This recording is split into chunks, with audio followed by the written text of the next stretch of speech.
Amen. Baba, katika jina la Yesu tunakushukuru asubuhi ya leo. Asante maana umetutenda. Tunakuabudu Mwana wa Mungu,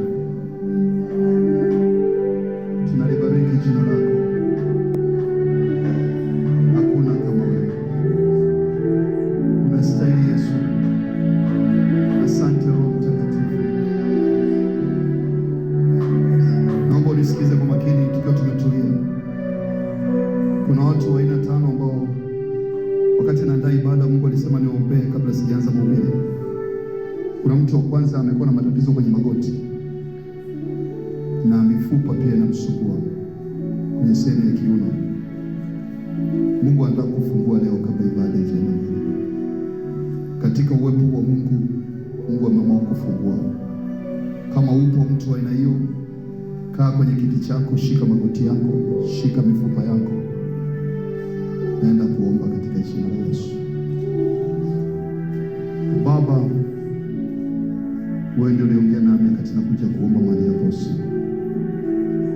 Ninaamuru sasa maumivu ya muda mrefu kwenye magoti na mifupa out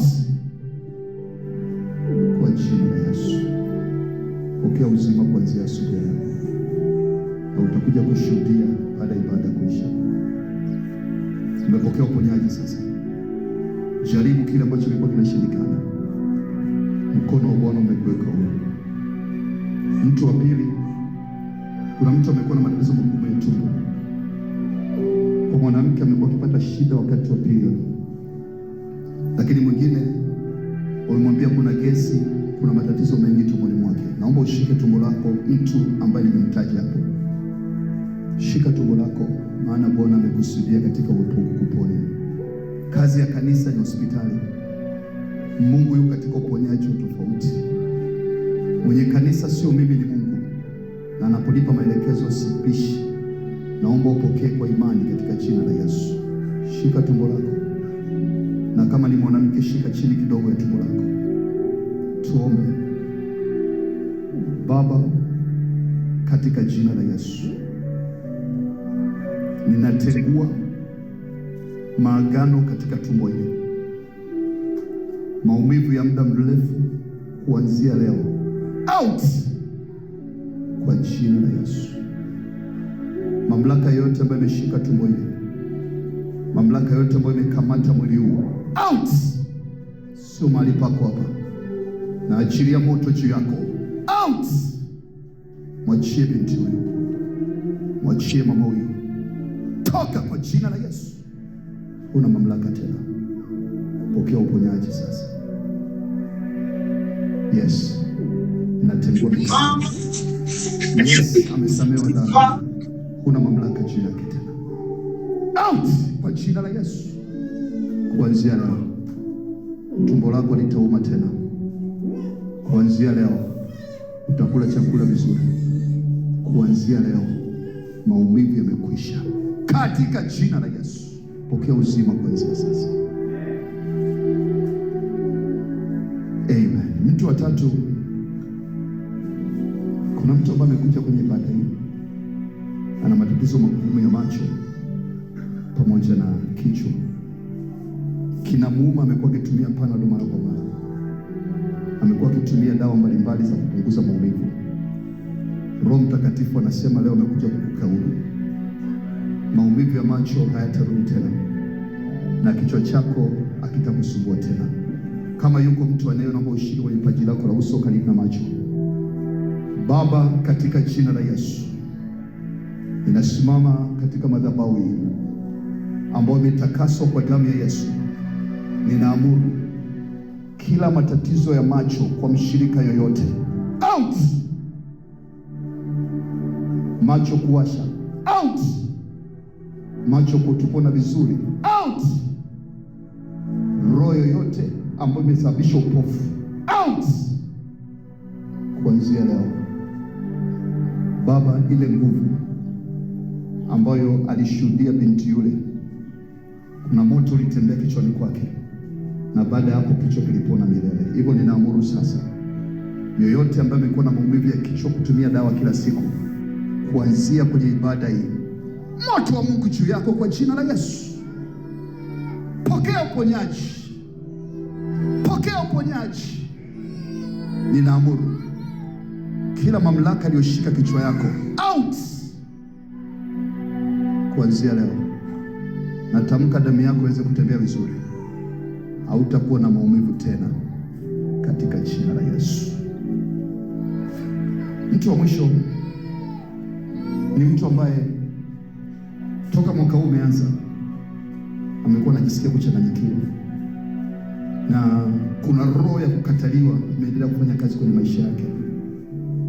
Kama yupo mtu aina hiyo, naomba unyoshe mikono juu. Usimwone aibu mtu yote, sababu Mungu akiongea ana maana.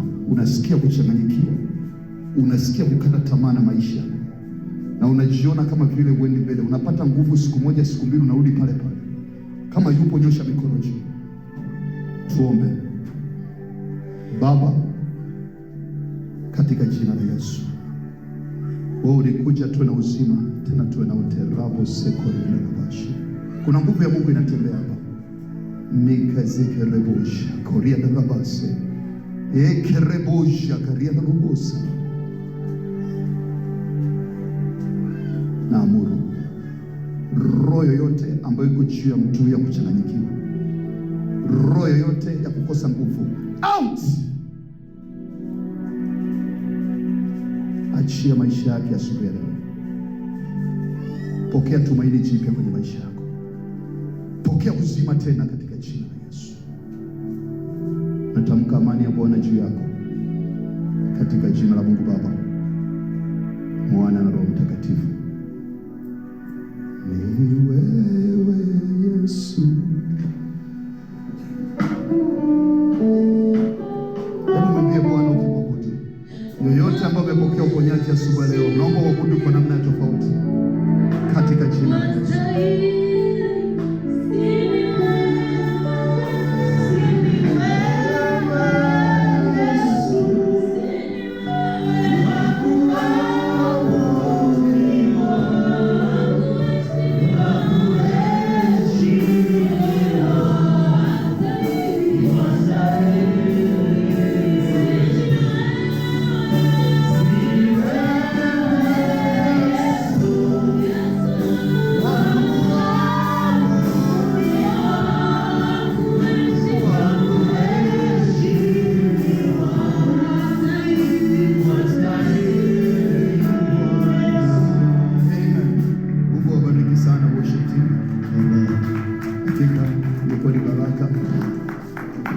Unajua, naomba tuketi.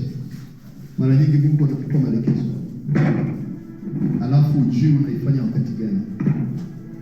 Kwa nilipokuwa tunaendelea kuabudu, Roho Mtakatifu akasema hapa ndio kwa kuhubiri. Akasema mbona sijahubiri hata kuhubiri? Akasema ndio hapa. Bwana Yesu asifiwe. Njia za Mungu sio za, na najua kuna mtu amepokea uponyaji wake asubuhi ya leo katika jina la Yesu. Asubuhi ya leo napenda tuangalie somo ambalo linahitaji watu wenye misuli, sio kwa ajili ya watoto, watu wazima kiroho. Tuko katika mwezi wa nguvu ya imani, na leo tutaongea somo linaitwa imani katika moto. Imani katika moto. Umesikia juzi gari la Shabibi saa 8 usiku linatoka Mbeya linakuja Dar es Salaam, na njiani lori linakuja mbele yao likakosa njia, likakwepa, baadaye wakavamiana uso kwa uso, kamwondoa dereva. Kuna mwinjilisti alikuwa anasema huyu nisalimia, kaondoka na yeye. Mwinjilisti ambaye anampenda Mungu na alikuwa anatamani kuja kumtumikia Mungu. Unamuuliza Mungu, kwa nini imetokea? Kwa hiyo niliposikia kuna ajali nikasema mazito, lakini moyo wangu kaniambia tayari ametangulia huyu mtu. Kwa hiyo nikasikia taarifa baadaye, nikasema basi Mungu ni mwema. Bwana Yesu asifiwe. Kwa nini mambo mabaya yanawapata watu wema? Mwezi uliopita familia moja ilikwenda Tanga kwa ajili ya graduation ya mtoto wao. Wamemaliza graduation vizuri, wanarudi Dar es Salaam, baba na watoto wanne. Safari ikaishia njiani baada ya kugonga lori. Wote waliondoka pale. Ni washirika wazuri wa kanisa moja la Kilutheri pale Dar es Salaam. Walimwaga mchungaji wakati anaanza safari. Walipoanza safari ya kutoka Tanga, wameweka wimbo wa dini, mpaka tunakuta wimbo bado unaimba. Kwa nini mambo mabaya yanawapata watu wema? Msikia, mahubiri ya leo ni chakula kigumu, lakini ukielewa itakusaidia. Siku moja nilikuwa nimetoka Dodoma mwaka juzi, niko na mama mzazi pamoja na watoto wangu wawili, naelekea Mbeya. Wale wanaojua Mlima Nyoka nini kilinituma sijui, lakini niliamua kuovertake magari zaidi ya 4 malori kwenye mlima tunapandisha. Sasa kwa sababu gari yangu nyepesi, nikasema hapa nakuka tu. Sijaanza kufika katikati, lori semi-trailer linakuja huko juu. Huku pembeni kuna magari malori, pembeni kuna shimo. Kwa mara ya kwanza kabla baba ipokea roho yako. Sijui nini kilitokea, lile lori lilisimama. Alafu hawa pembeni wakanipa nafasi. Kila mara nikikumbuka ile tukio sielewi. Kuna kuona kwenye mitandao watu wema wameondoka kama walivyo, imenifanya nikae chini kutafakari, Mungu, kwa nini niliepushwa na ile ajali? Kwa nini hawa imetokea hii ajali? Kwa nini jambo hili limempata mtu huyu ambaye anasali kila siku? Why? Lakini wale wanaojua, tulianzisha biashara na mmoja wa shirika kanisaidia kwa ajili ya kusimamia. Tumeenda mwezi wa kwanza patupu. Omba katika jina la Yesu. Mwaga mafuta na maji. Mwezi wa pili, mwezi wa tatu unalipa tu hela za walinzi, hela za mishahara. Mwezi wa 4 biashara ndogo. Lakini baadaye Mungu akafungua mlango. Kwanza kwa katikati, kabla hujamaliza biashara yenyewe, wakatokea matapeli. Wa kwanza akataka kuchukua mzigo wote, kwa tofauti zaidi ya milioni 10 na kitu. Talipa. Lakini nilipoambiwa, roho yangu huwa naamua katika maamuzi. Natamani ujifunze katika kanisa, siku zote uwe na rangi 3 moyoni mwako. Rangi ya kwanza nyekundu. Kuna jambo hata uambiwaje, hata upigwe saundi vipi, hapana ni hapana. Kuna jambo unasikia lina amani, linaendelea. Kuna jambo unasikia njano, tuendelee kuombea. Jifunze kuwa na hizo kanuni kwenye maisha yako. Kwa yule mtu alipokuja, bahati nzuri alishindwa kupata mlango mwingine, lakini moyo ukawa mweusi. Wakati huo hujauza chochote, biashara imegoma. Mungu uko wapi? Lakini baadaye mlango ukatoka, biashara ikaanza kwenda.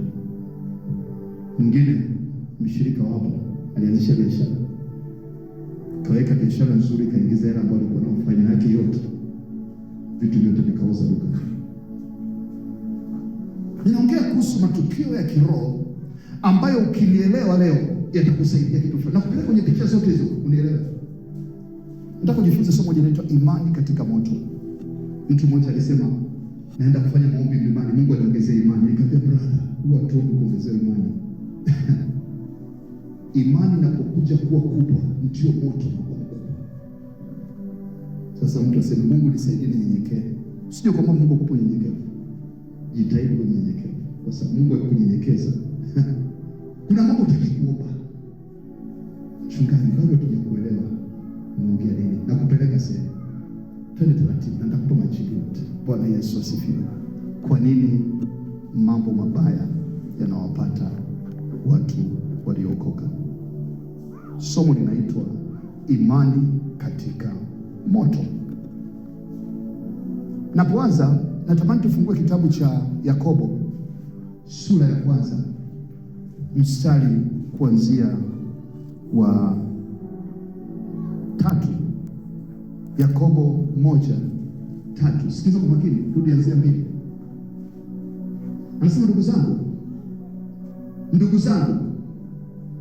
zangu, hesabuni kuwa ni furaha mkianguka katika majaribu mbalimbali. Yaani jaribu linakuja, biashara imefungua yuzi, alafu ndio na furaha. Toka pepo kwa jina la Yesu. Taratibu ndakupeleka sehemu ambayo nimekupeleka, mkifahamu kuwa kule kujaribiwa kwa imani yenu huleta saburi. Endelea. Saburi na iwe na kazi kamilifu, mpate kuwa wakamilifu na watimilifu bila kupungukiwa na neno. Lakini mtu wa kwenu akipungukiwa na hekima, na aombe dua tushike. Lakini natamani pia, kabla sijaenda kuelezea, tuangalie Yakobo 1:14-15 ili nikielezea nimalize vyote. Nataka nikupeleke sehemu nielewe kuhusu. Nikwambia hiki chakula ni kwa ajili ya watu wazima, sio watoto. Anasema, lakini kila mmoja ujaribiwa kwa tamaa yake mwenyewe, huku akivutwa na kudanganywa. Alafu ile tamaa ikiisha kuchukua mimba uzaa dhambi, na ile dhambi kisha kukomaa uzaa mauti. Rudi juu, nenda 13. Mtu ajaribiwapo, narudia tena, kule amesema furahini katika majaribu, huko anasema mtu ajaribiwapo asiseme ninajaribiwa na Mungu, maana Mungu hawezi kujaribiwa na maovu, wala yeye mwenyewe amjaribu mtu. Sasa mbona inachanganya hapa? Bwana Yesu asifiwe. Nisikilize kwa makini. Kumbuka vitu viwili katika Ukristo leo. Kuna kitu kinaitwa majaribu. Sasa sijui Kiswahili kinakaaje, nashindwa kupata Kiswahili kizuri. Kuna kitu kinaitwa test, halafu kuna kitu kinaitwa temptation. Kiswahili chake kikoje? Kwa Kiswahili unajua vizuri. Mtihani, naomba tuweke hivyo, sababu nasoma Biblia nyingi, nilikuwa naangalia kitu. Mtihani wa Mungu ambao pia ni jaribu, lakini pia kuna majaribu ya shetani. Nisikize kwa makini. Nimesema kuna majaribu ambao ni mtihani wa Mungu analeta. Alafu kuna majaribu ambayo yanatokana na wewe mwenyewe, hayo yanaletwa na shetani. Nisikize kwa makini. Kiingereza tunasema test or temptation. Na kupeleka taratibu, tutafika. Sio na wasiwasi, kwa sababu nataka kujua kitu fulani kuponya. Sasa nisikilize.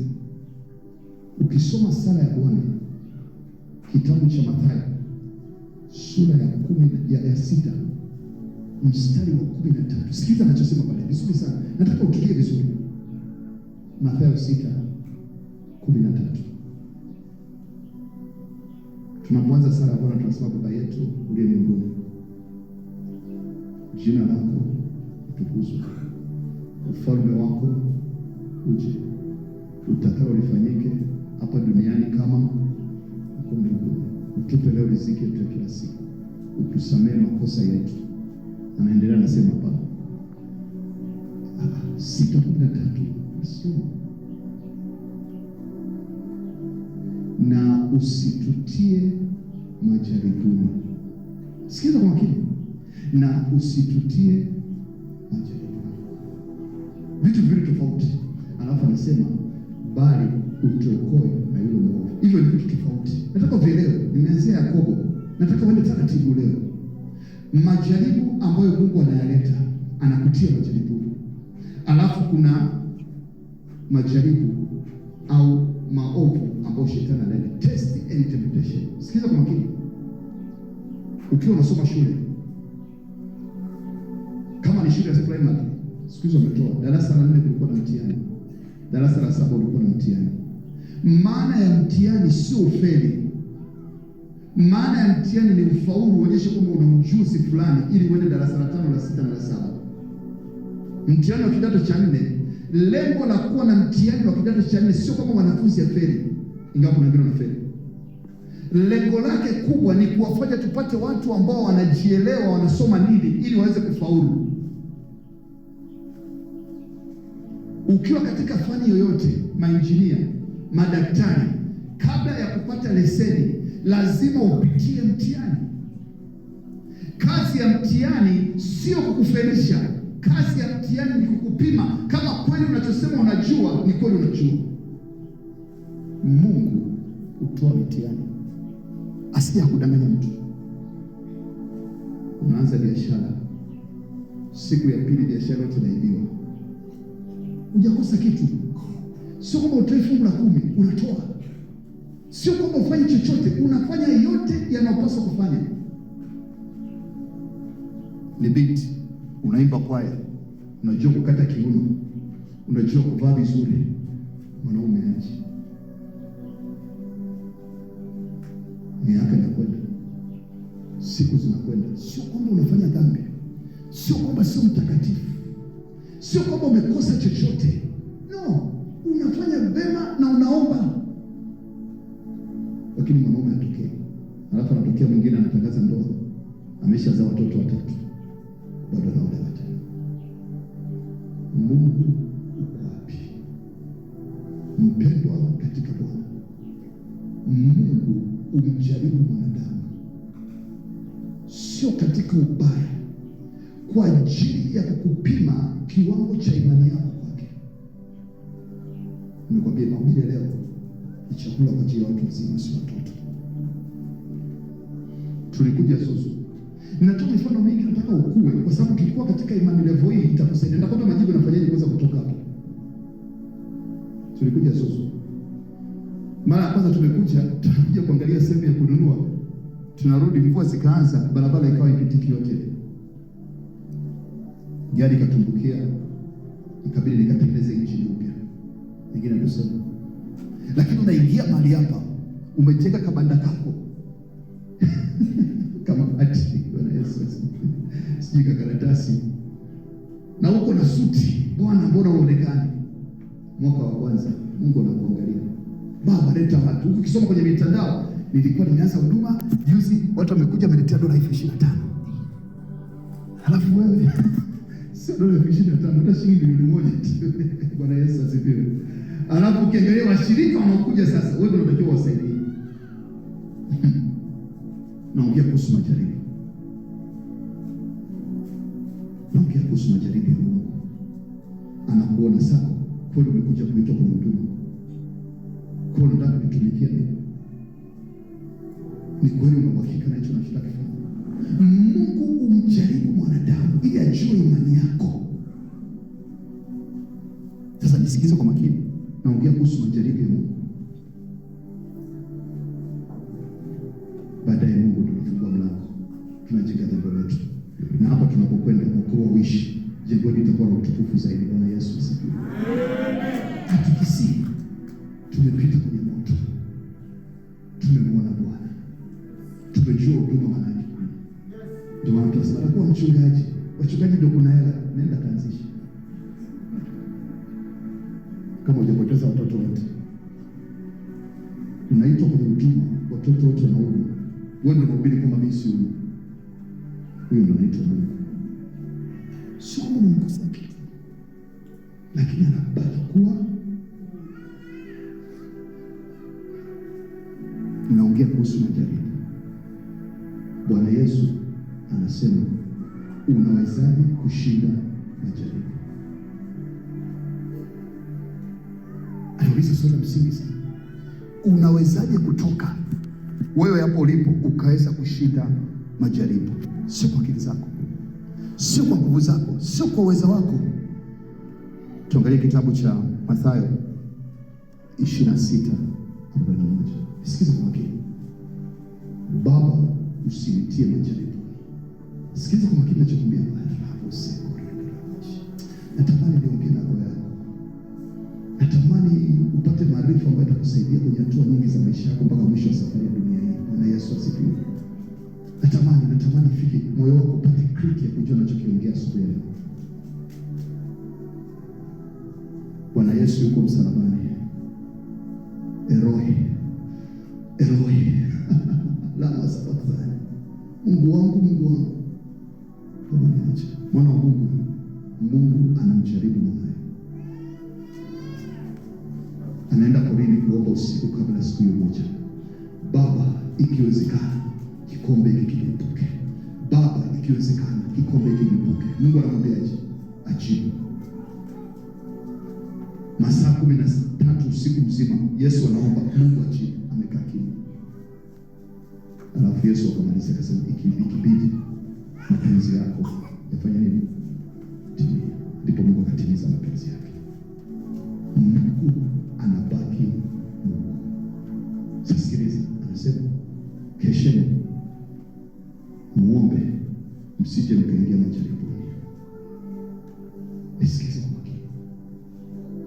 Ukiwa Mkristo ambaye umeamua kuishi maisha ya maombi kila siku, angalau saa moja, utaepuka na majaribu mengi sana. Amen. Hajasema hautapata majaribu, lakini utapita kwenye majaribu kama unapopita kwenye moto. Hajasema sitakupitisha kwenye moto, huyo mwongo. Injili inakwambia kwamba Mungu amesema sitakupitisha kwenye moto, nikudanganya. Moto utapita, lakini katika moto utakuwa pamoja na Bwana Yesu. Amen. Anasema nijapopita katika bonde la uvuli wa mauti, sitaogopa mabaya. Zaburi 23:4. Maana wewe uko pamoja nami. Kuokoka umeingia kuwa ni showroom ya Mungu kwa ajili ya kuwafundisha wengine namna ya kumjua Mungu, lakini pia Mungu atakupitisha kwenye majaribu mpaka kujua moyo wako ukoje. Nisikilize kwa makini. Njia pekee ya kushinda majaribu, kuepushwa na majaribu, ni maombi. Sio maombi ya kanisani pamoja, maombi ya binafsi. Bwana Yesu akasema muombapo, narudia tena, Bwana Yesu akasema muombapo, ingia chumbani kwako, funga mlango, piga magoti. Baba yako aliye sirini atakusikia. Maombi ya kanisani ni mazuri, lakini ni muda mfupi. Ni maombi kwa ajili ya kupambana vita vya kiroho, sio maombi kwa ajili ya kushinda majaribu. Maisha yako ya maombi yataonyesha uwezo wako wa kupita kwenye majaribu na kuyapita.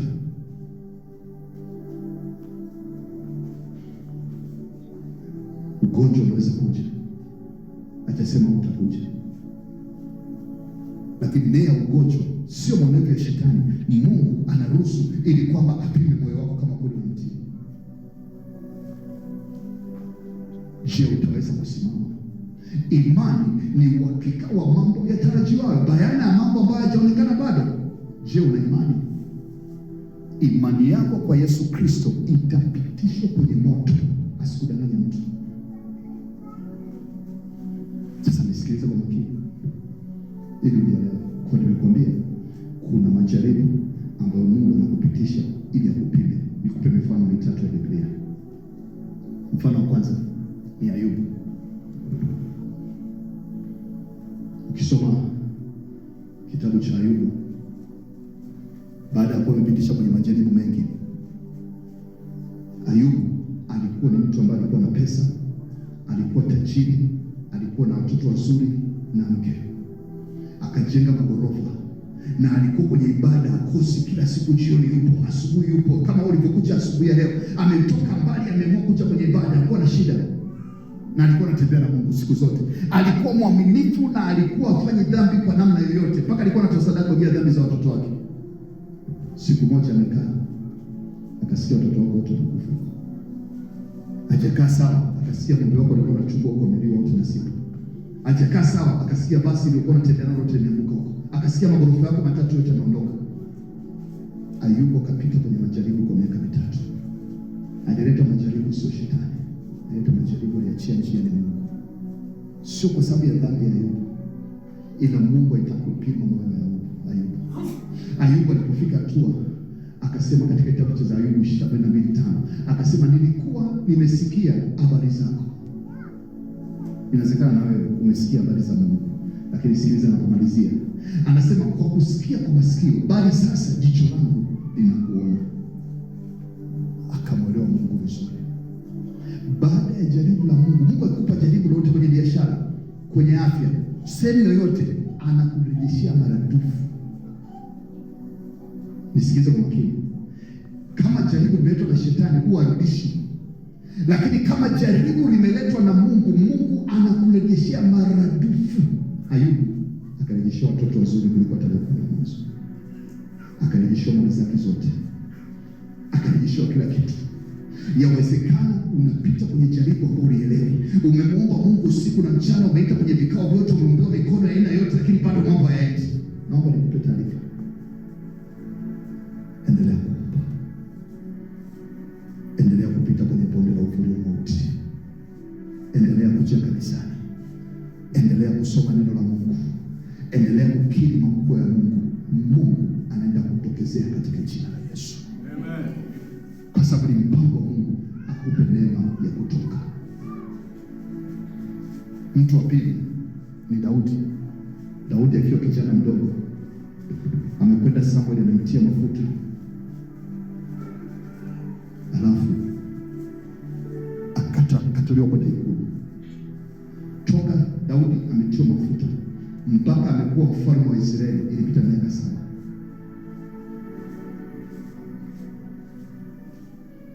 Lakini mpaka kuthibitishwa kuwa mfalme miaka 13. Lakini hatua ya kwanza, Daudi anatoka porini, alafu anakutana na kaka zake. Vita vya kwanza vinaanza na kaka zake, wanampima imani yake. Vita ya pili anatokea jitu linaitwa Goliathi, futi 8 juu, pana mara 2-3 pembeni. Hapo ndio kasisimiza kabisa na kamaliza leo. Daudi akasema, Bwana yu mchungaji mpendwa katika Bwana. Tamani maneno yake ndani ya moyo wakati wote kupitia majaribu. Sitapungukiwa kitu. Nijapopita katika bonde la uvuli wa mauti, nijapomwona Goliathi, nijapofilisika kibiashara, nijapoungua nyumba yangu, nijapobadilishwa kila kitu, wewe uko pamoja na neno lako na Roho wako Mtakatifu, neno lako na fimbo yako kanifariji. Huo ndio Kristo. Huo ndio Kristo. Haya, Daudi anapewa nafasi. Mfalme anamuita ikulu kwenda kumpigia gitaa. Ndio maana kila siku kila mtu anayekuja ni kwa ajili ya mema. Watu wanakuwa na hila nyuma yao. Juzi tulikuwa kwenye kikao fulani kikubwa. Alafu pale juu wameweka mapipi, mabiskuti, machokoleti, manini. Kwa hiyo mnakaa mnasikiliza, lakini mmewekwa pale kwa ajili ya kula. Kwa watu wengine wakafika pale, walipoona matumbo yakaanza kuwasha, Bwana Yesu asifiwe, wakaanza kula. Huku mwenyekiti wa kikao wali na wale walitualika wali, kabidi mtume message, najua hapa tumetewa, nimwacheni kula hivyo. Sio kila chakula kinachowekwa mbele yako ni chakula. Na mimi nasema hapana, hata kama ni njaa. Kwa mfalme amemwita Sauli, amemwita Daudi ikulu, lakini nia yake ni kutaka kumuua. Akamtilia sumu ikashindikana, akachukua mkuki mara 3-4 anataka kumuua. Daudi hajakosa kitu, hajatenda dhambi yoyote duniani, ni mtakatifu, lakini anapita kwenye majaribu. Lakini Daudi aliposhinda majaribu ndio akawa mfalme wa Israeli. Uzao wa Yesu Kristo Bwana wetu umetoka kwa Daudi. Mchungaji, bado hatujakupata. Twende taratibu. Ninaongea upande mmoja, majaribu anayoleta Mungu. Kuna njia mbili. Njia kubwa, piga magoti. Jifunze kuwa na maisha ya maombi, utaepuka majaribu mengi. 1. 2, jifunze kuwa na maisha ya maombi, utapita kwenye majaribu kama unateleza kawaida. Watu wanajua magari, ukitia gia fulani kubwa, hata kwenye matope unapita. Lakini kama una gia kubwa, forget about it, unaishia kwenye njia. Kwa Ukristo usiokuwa na maombi ya angalau saa moja kwa siku ni Ukristo ambao unatafunwa na shetani na majaribu kupita kiasi. Jaribu moja likija leo limekuondoa nayo. Lakini ukiwa Ukristo ambao ni kuendelea kumwomba Mungu wakati majaribu makubwa yanapita, bado kwenye magoti, hujaacha kanisani, unasoma neno, naomba nikwambie thawabu yako ni kubwa, na muda sio mrefu Mungu atakuthawabisha. Nimeongea kuhusu majaribu au mitihani ambayo Mungu anaileta katika maisha ya binadamu. Mfano wa tatu, kwa sababu ya muda wetu, ni mfano wa mtu ambaye mnaujua wote, Daniel, Shadrach na Abednego. Hatua ya kwanza, Daniel alikuwa mtakatifu, akawa waziri mkuu, akawa mmoja kati ya makamu wa wafalme au makamu wa mawaziri wakubwa katika majimbo matatu ya Babiloni. Baadaye mfalme akakusudia mpandishe kuwa makamu wa rais au makamu wa mfalme, kama mtendaji mkuu katika imara yote. Wale waliokuwa wanamzunguka wakamwonea wivu, wakasema huyu jamaa atapandaje hapa? Wakaamua kumtafuta Danieli. Wakajua wakimtafuta katika namna ya kawaida, dhambi hawezi kufanya. Wewe umeokoka, hawezi kufanya dhambi. Shetani akija kichokocho unamtwanga, kwa sababu namkemea kwa jina la Yesu. Njia gani ambayo ni rahisi? Wakaamua cheze na imani yake. Kuanzia leo Jumapili amna kwenda kanisani, kazini kwako unatangaza hivi. Ndicho kilichotokea kwa Daniel. Daniel akasema mimi naenda kanisani, kama hiyo kazi wache itoke. Ndicho kilichotokea. Kwa wakaamua kumfunga Daniel kwenye chumba cha siri. Daniel sio kwamba alifanya dhambi, alikuwa ameokoka na mpenda Mungu, lakini jaribu likaruhusiwa. Lakini katika jaribu lake Mungu akafunga midomo ya shimo, akaweza kushinda. Wale waliokuwa wamemtakia mabaya wakatumbukizwa. Naona Mungu atakupitisha katika jaribu lako kwa jina la Yesu. Amen. Kile ambacho kinatamkwa na majirani yako na maadui zako kitakuwa juu yao, na Mungu atakuvusha salama kwa jina la Yesu. Amen. Kila vita ambayo adui ameinua kinyume chako tunaifuta katika ulimwengu wa roho. Ile roho ya kuzuia usiombe, kuanzia sasa pokea neema ya kuomba katika jina la Yesu. Amen. Ili upate nguvu ya kushinda majaribu katika jina la Yesu. Amen. Aina ya pili ya majaribu ni majaribu yanayoletwa na shetani. Ndio ambayo katika kitabu cha Yakobo sura ya kwanza mstari wa 13 mpaka 15 anaelezea. Anasema mtu akijaribiwa asiseme anajaribiwa na Mungu. Umepewa chenji ukanunue vitu dukani unatia mfukoni, hilo sio dini, huo ni wizi. Umemwona binti watu wanakuja kanisani wanaambia mimi sijaoa atakuoa, wewe ni tapeli tu kama wengine, hilo sio dini, wewe ni mwizi. Ni mambo yako mwenyewe. Utaki kufanya kazi, utaki kutafuta kazi, unasema ajira hakuna. Hilo sio jaribu. Hayo ni matatizo yako binafsi.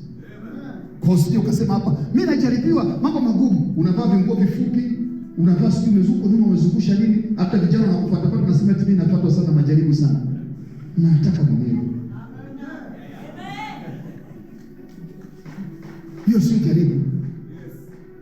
Kuna mengine unayataka, unamruhusu shetani aweze kukufuata. Kwa ni majaribu ya shetani. Umelala usiku hujaomba, hata jamaa alipokuwa wajanja walikuwa nakuvizia, siku mkuta hujaomba wamekuja wamekukalia usiku mgongoni. Unaamka siku mgongo unauma, shingo inauma, tumbo inauma, miguu inauma. Hilo sio jaribu, huo ni uzembe. Ninaongea kuhusu majaribu kwa sababu ya tamaa. Unayataka mwenyewe. Majaribu yote ya shetani, Biblia inasema wazi kwamba mkemeeni shetani. Yakobo 4:7. Mkemeeni shetani naye atawakimbia. Mkaribieni Mungu. Yale majaribu yanatoka kwa Mungu, yanatoka kwa shetani. Unapozidi kumkaribia Mungu, ukaendelea kujenga msingi wa maombi. Ndio maana unakuta mtu akija, mchungaji niombe. Wewe unaomba saa ngapi? Watu wazembe kweli duniani. Bwana Yesu asifiwe. ukiomba usimwombe mchungaji akuombee. Lakini nitakuuliza swali, wewe unaomba saa ngapi? Unajua jana nilikuwa nimechoka, juzi nilikuwa nimechoka, leo nimechoka. What? Are you serious? Alafu nataka ushinde kwenye Ukristo. Pendo katika Bwana, you're wasting time, unapoteza muda. Ufalme wa mbinguni unapatikana kwa na au wenye nguvu ndio. Kushinda majaribu unahitaji maombi.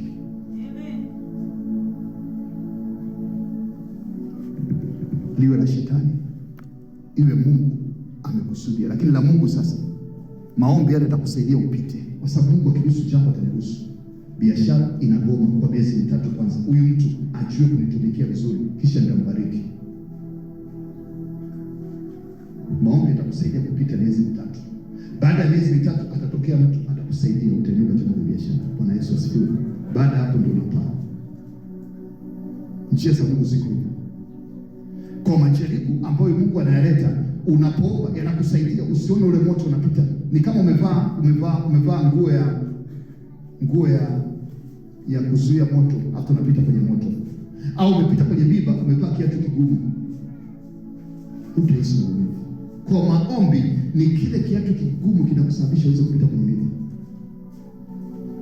Vinginevyo, mpendwa katika Bwana, tutabaki kila siku tuna shuhuda za watu ambao wamekoma, hawajui wanafanya nini. Leo natamani Mungu akusaidie katika jaribu lolote ambalo unapitia. Bwana akupe neema. Nisikilize mambo ya mwisho napomalizia. Ili kushinda majaribu ambayo Mungu anaruhusu. Ungenikuta siku moja naomba. Mimi siku zote siombi kwa namna nyingine. Mimi natumia sala ya Bwana tu. Napenda nikufundishe ili nisipayuke. Siku nisipotumia sala ya Bwana, unakuta unaanza kuomba, Baba kwa jina la Yesu. Sasa ngoja nikwambie, unapoomba maombi nafsi, maombi ya kwanza kukemea, toka, shindwa, mpaka majirani wanakimbia. Huo ni woga. Maombi binafsi na kama Baba. Nisikize kwa makini. Maombi sio mawasiliano, tulifundishwa hivyo, tulidanganywa. Maombi ni namna kiumbe ambacho ni kidhaifu kinaomba msaada kwa kiumbe ambacho ni kikubwa, kwa kitu ambacho ni kikubwa. Maombi kama anavyosema, unamuomba Mungu. Mungu anapojibu amjadiliane, anatoa maelekezo. Baba yetu uliye mbinguni, natafuta kuwepo. Naweza kukata nusu saa kutokana na muda nilionao siku hiyo. Jana nimekaa masaa 4 niko kwenye magoti. Baba yetu uliye mbinguni, jina lako litukuzwe. Wastahili wewe Yesu kwenye magoti. Pokea sifa.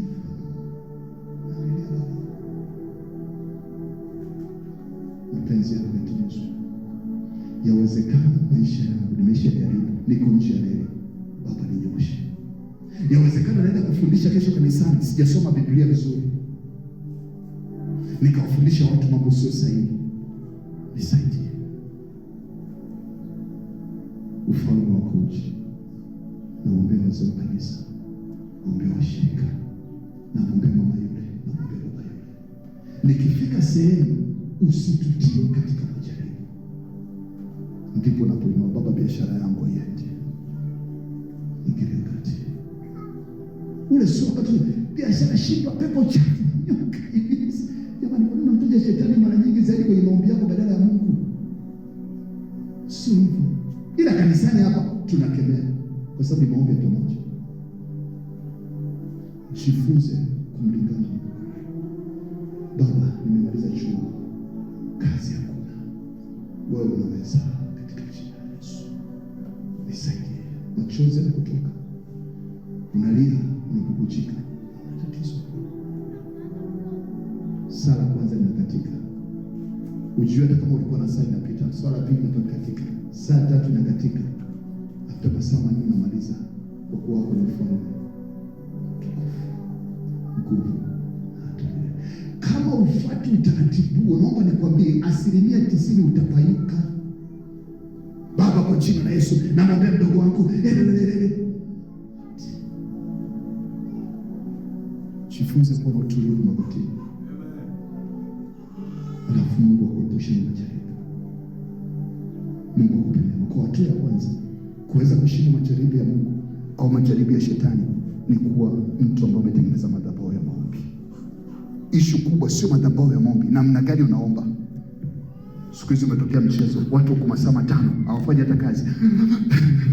Wanasema wanakoroma kama simba wa Yesu. Pendwa katika Bwana, chochote ambacho akijajengwa katika msingi wa mitume na manabii ndani ya kitabu hiki, ni rahisi kumwacha Yesu tukaanza kuabudu vitu vingine. Wanasema kwamba wanatumia mstari mmoja tu, roho naye ugua. Kwa vijana wamemaliza chuo, wanapoteza pumzi, wameshika matumbo, wote wanacheza muziki tu. Alafu hamna utulivu, ile muziki ya kwenye ukumbi huo. Halina hamna utulivu. Huo muziki unasaidia nini? Watu wa Mungu hakuna, unatafuta kitu. Tuone sasa matokeo. Umejenga hata kiwanda kimoja, umepata hiyo ajira. Kwa jifunze kutafuta Mungu kwa namna ambayo umeelekezwa. Muombe Mungu kwa namna ambayo hivi utaanza kuabudu kitu kingine. Hamna kitu kibaya kupotea katika njia sahihi au kufanya kazi ambayo unatakiwa kufanya kwa namna sahihi kubwa zaidi. Kwa mfano, ukaja asubuhi hapa saa 11 ukaanza kufagia kanisa kwenye ukuta. Bise unazunguka kote. Tunakuta umechoka, mchungaji alikuwa anasafisha kanisa nje. Tunahitaji hiyo. Hamna kitu kibaya kufanya kitu ambacho kitakiwa kufanya kwa bidii kubwa. Unapoteza muda. Jambo la pili, unapopita kwenye majaribu, kiri neno la Mungu. Tumesoma Zaburi leo. Daudi anasema Mungu bora umeniacha. Lakini anasema najua Bwana umetengeneza njia, maadui zangu utawaseta. Jambo la tatu, usizungumzie uhalisia unaouona. Ni binti hujaolewa, usithubutu kusema mimi nimekaa muda mrefu sijaolewa. Hiyo kamwambie Mungu unapokuwa kwenye magoti.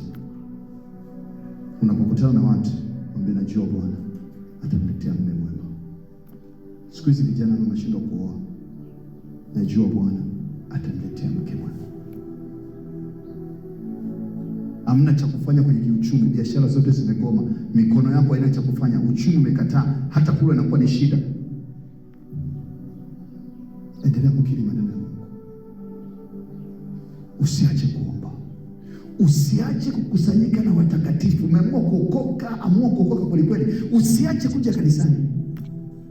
Haijalishi. Jambo la tatu, kuna wakati ongeza umeme. Kitabu cha Mathayo 17:21. Ya namna hii haiwezekani isipokuwa kwa kufunga na kuomba. Jambo la 4, kuwa makini na watu unaongea nao. Jana nimekaa, kuna mtu alijakutana naye miaka 30 iliyopita. Hello, wewe ndio Sako? Ndio. Aisee, habari ya siku nyingi. Bwana asifiwe. Haleluya. Aisee, nimepata taarifa zako bwana, na usikia mna huduma huko. Kaambia Mungu ni mwema sana. Nashukuru, unaendeleaje bwana? Nzuri. Sasa bwana, niko hapa polini nimekwama. Nitumie kama 50,000 hivi. Nitarudisha tu nikifika Tabora.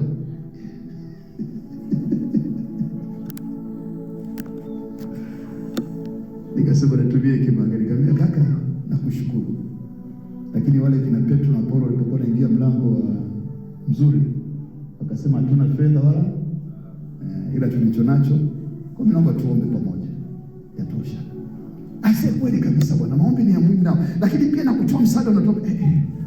Sasa mimi nakujua ni nani, sijakutana naye miaka zaidi ya 20 30. Tuliona tumesoma kidato cha 6. Sasa leo umetokea wapi? Siku moja utakapoanza biashara vizuri, wale ambao ulikuwa hujawategemea wataanza kupigia simu. Mimi nilikuwa na kazi fulani nzuri sana kwa simu zangu zilikuwa zikomi. Nafungua kanisa, tulikuwa na huduma Dar es Salaam tumeanzisha. Mtu mmoja akatoa zaidi ya milioni 50. Siku nilipoondolewa kwenye ile nafasi, tulimtumia message ya jibu. Hata kukupigia simu sahau. Mungu atakupitisha kwenye jaribu lako. Kuna siku utaolewa, kuna siku utaoa, kuna siku utakuwa tajiri, kuna siku utapanda tena daladala kuja kanisani, utatumia gari yako. Sababu Mungu ni mwaminifu. Rehema zake ni nyingi kwa ajili ya watu wake. Ni makusudi ya Mungu akubariki. Wale ambao wanamwamini Mungu hawatakosa jambo lote lililo jema. Mungu ni mwaminifu. Hilo jaribu litaisha. Siku Mungu atakapokutoa kwenye shida yako, wale ambao wajui watakutafuta. Usio mwepesi kuwa mjinga. Kuwa na hekima ya kuishi na mwanadamu yoyote. Wanadamu wanakuangalia kama maua. Siku moja nirudisha kwenye nafasi fulani kubwa tena. Siku yangu sio ilijaa, watu wanipigia. Walikuwa wapi siku zote? Walienda wapi? Leo tuko katika kanisa hatua hii. Siku moja tutakuwa na ICU ndani. Ndipo watu watakuja wengine ambao tuwajui. Hawaji kwa sababu wanakuja kuabudu. Wanakuja kuona kama kweli imetokea. Mungu amekupitisha kwenye utume wako. Siku moja Mungu atakutoa kwenye shida yako. Kwa makini, usiwe mjinga kujifungulia kwa watu. Huyo Mungu uliyemwomba chumbani akakupa neema, endelea kuwa naye karibu. Atakupa story, tunakusaidia. Usimame. Ni wewe Yesu,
Baba, katika jina la Yesu, ninakushukuru kwa ajili ya neno la leo.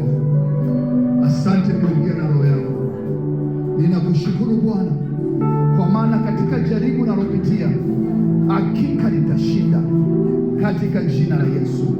Baba, kwa jina la Yesu, ninakiri kwamba jaribu lolote katika maisha yangu utalifanyia utukufu katika jina la Yesu. Baba, kwa jina la Yesu, kuanzia leo ninakabidhi maisha yangu kwa upya mikononi mwangu.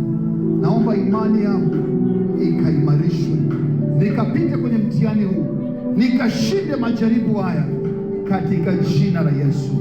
Sema Baba, kwa mamlaka ya msalaba, kwa mamlaka ya msalaba, ninabadilisha udhaifu katika maisha yangu kuwa nguvu ya Mungu.